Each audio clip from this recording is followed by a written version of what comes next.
La légende du rocher percé. Blanche de Beaumont vivait en Normandie, dans un vieux château.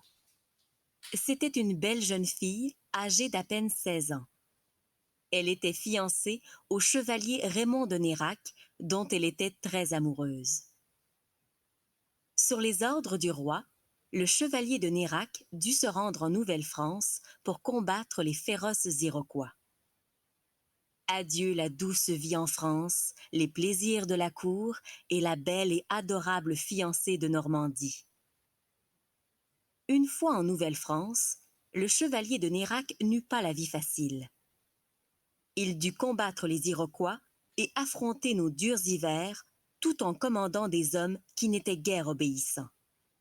Il se rongeait d'ennui et d'amour pour sa fiancée qui le hantait. Pendant ce temps, Blanche de Beaumont se morfondait également dans l'attente de son bien-aimé. Elle prit un jour la décision d'aller rejoindre son fiancé en Nouvelle-France et de l'épouser.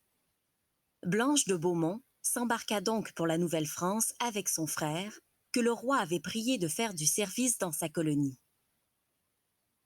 À la mi-octobre, le navire arriva à la hauteur des côtes de Terre-Neuve.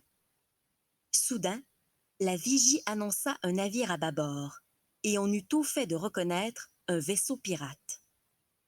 Le capitaine ordonna à tous les hommes de se munir de leurs armes et assigna à chacun d'eux un poste en attente de l'abordage. Ce fut l'horreur. Les Français offrirent une résistance farouche, mais les pirates, plus nombreux et mieux armés, s'emparèrent du navire et de son contenu. Ils firent plusieurs prisonniers, dont Blanche de Beaumont, qu'on enferma dans une cabine. Quand le capitaine des pirates aperçut la jeune fille, il décida qu'elle devait lui appartenir. Mais au lieu de la violenter, comme c'était souvent son habitude, il voulut en faire sa femme, la patronne du navire et la mère de ses enfants.